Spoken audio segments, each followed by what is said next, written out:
Hey guys, the first thing we want to do is we want to define the global infrastructure for AWS. How does AWS access so many people across the entire globe? Well, I'm going to hopefully do that and help you conceptually understand how they do that and how they build their infrastructure. So I'm going to do this with a drawing. So AWS is built upon regions.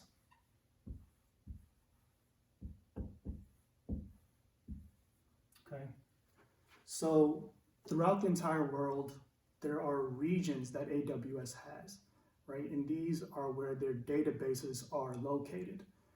Don't worry about the word databases just yet. We'll get to that later. But within each region, we have availability zones. Now, in order to have a region, you have to have a minimum of 2 availability zones. Now, within each availability zone, you can have a VPC, which is a virtual private cloud. So let's draw that. Each region must have a minimum of 2 availability zones.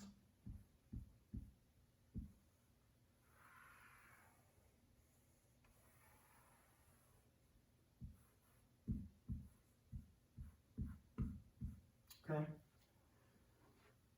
Again, some locations have more than 2 availability zones. For example, the Northern Virginia region has 6 availability zones. Now you're probably wondering, well, why do some regions have more availability zones than the others? Well, we'll get to that a little later. I just want you to kind of get a conceptual understanding of how the AWS infrastructure is built. So let's recap. We have regions, and within regions, we have availability zones. Now, within availability zones, we have VPCs.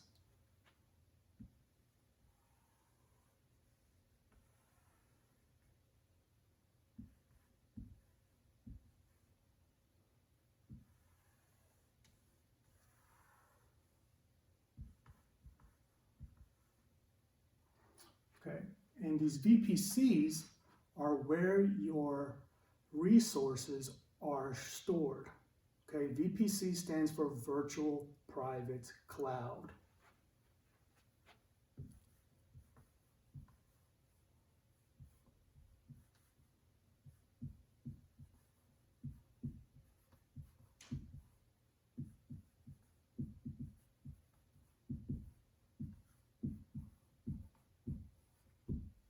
Okay, now if that doesn't make sense, just try to think about virtual private cloud. So AWS, think of it as one big cloud, right? So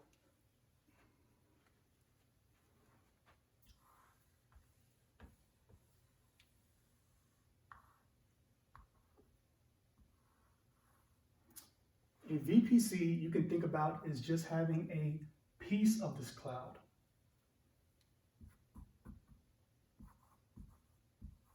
Okay, so that is where your resources will go. You will have your own virtual private portion of that cloud. Okay, so this was really what the video was about. It's just a conceptual overview of what the AWS infrastructure and how it looks, and hopefully this drawing kind of gave you an idea of what it looks like conceptually. Now, as we go on in the course, we're going to actually build upon this drawing, and we're going to introduce EC2s, S3s, RDS databases, non-relational RDS, and things are going to get a little bit more confusing. So it is good to have a solid understanding of what the infrastructure looks like conceptually. And if you do, you will be in good shape as we move forward. Thank you.